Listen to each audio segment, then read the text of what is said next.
ছাগল, বিড়ি খাচ্ছিস? তুমিই তো বলো আমার মতো বয়সে তুমি নাকি আগুন খেয়েছো আর কয়লা হেগেছো।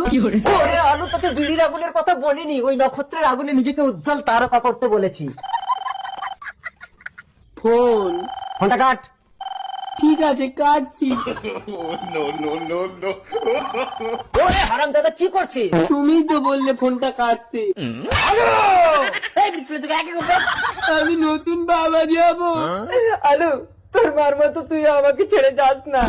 এই দেখ, আমার সমস্ত সম্পত্তি তোর নামে দলিল করে দিয়েছি, পড়ে দেখ। পুড়িয়ে দেখবো এর আগুনে কি আর আমার জীবনটা আলোকিত হবে?